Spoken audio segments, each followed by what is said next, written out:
తెలంగాణ ప్రభుత్వం ప్రతిష్టాత్మకంగా చేపట్టిన 99 రోజుల ప్రజా పాలన ప్రగతి ప్రణాళికలో భాగంగా ములుగు జిల్లాలో మంత్రి సీతక్క విస్తృతంగా పర్యటించారు. జిల్లా collector Borkade Hemant Sahadevrao, DFO, ITDA PO లెనిన్తో కలిసి వివిధ గ్రామాల్లో పలు సంక్షేమ అభివృద్ధి కార్యక్రమాలకు శంకుస్థాపనలు చేశారు. అనంతరం లింగాల గ్రామంలో నిర్వహించిన ప్రజా దర్బార్లో పాల్గొని ప్రజల సమస్యలను అడిగి తెలుసుకున్నారు. గ్రామస్తుల నుంచి నేరుగా వినతి పత్రాలు స్వీకరించి సమస్యల పరిష్కారానికి చర్యలు తీసుకుంటామని హామీ ఇచ్చారు.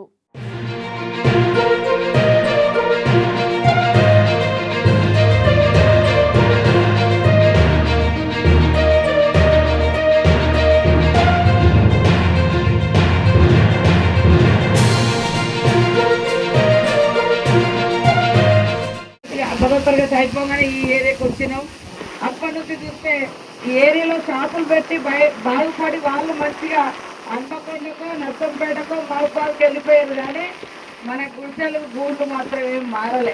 కాబట్టి ఇలాంటి వడ్డీ వ్యాపారాల బెడద లేకుండా మీకు మహిళా సంఘాలలో ఉన్న వాళ్లకు వడ్డీ లేకుండా మరి పెట్టుబడినిచ్చేటువంటి సాయం చేసే కార్యక్రమము జరుగుతుంది. కాబట్టి అత్యధికంగా మహిళలందరూ సంఘాలలో ఉండాలని కోరుతా ఉన్నాం.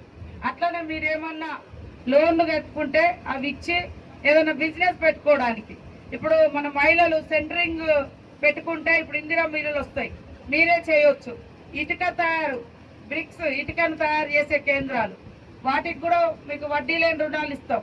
మహిళా సంఘాలే వాటిని నడిపించుకొని ఇక్కడ జరిగేటువంటి ఇళ్ల నిర్మాణానికి ఇటుక ఇవ్వచ్చు.